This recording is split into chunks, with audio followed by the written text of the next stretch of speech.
আসসালামু আলাইকুম। আজকে আমি আপনাদেরকে সবজি খিচুড়ি রান্না করা দেখাবো। সবজি কেটে রেখেছি: মিষ্টি কুমড়া, চিচিঙ্গা, ফুলকপি, আলু, পাতাকপি, এগুলো দিয়ে আমি সবজি খিচুড়িটা রান্না করব।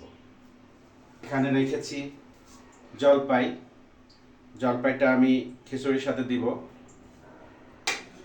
আর এটাতে দেখুন পেঁয়াজ, মরিচ, রসুন সব আমি কেটে রেখেছি, এটা আমি দেব। চাউল ডাউল সুন্দর করে ধুয়ে রেখেছি।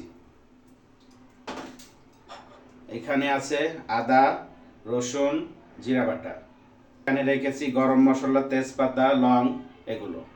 আমি এখন রান্না করব, আপনারা আমার সাথে থাকবেন।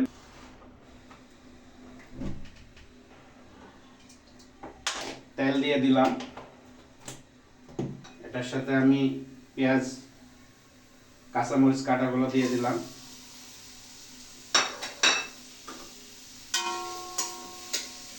এটা যখন একটু সিদ্ধ হবে তখন এটার সাথে আমি পানি অ্যাড করে দিব।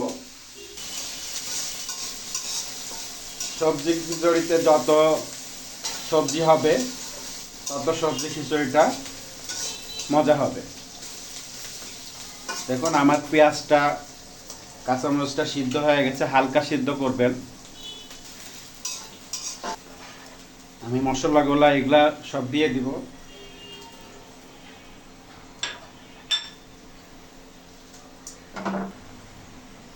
লবণ দিয়ে দিব, লবণটা স্বাদ মতো দিয়ে দিব। এটার সাথে আমি করব একটু ধনার গুঁড়া। সবজি খিচুড়িতে একটু সবজি সবজি গন্ধ আসে, তো ধনার গুঁড়াটা যদি আমি দিয়ে দিই তাহলে এই গন্ধটা আর হবে না। এটাকে আমি সুন্দর করে কষাই নেব।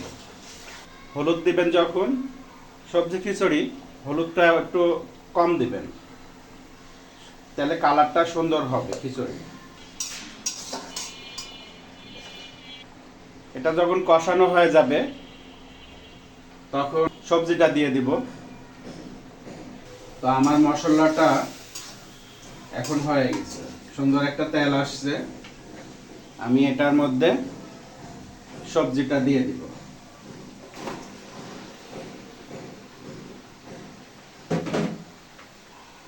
সবজিটা দিয়ে আমি মশলাটা সুন্দর করে এটার সাথে মিক্স করে নেব।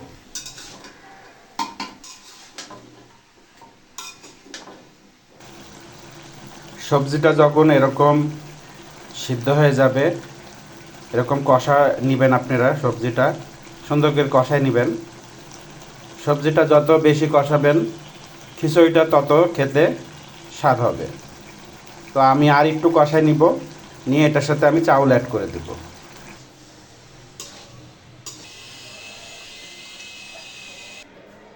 বন্ধুরা, আমি এখন জলপাইটা দিয়ে দিব। আমি যে জলপাইটা রেখেছিলাম এই জলপাইটা দিয়ে দিব।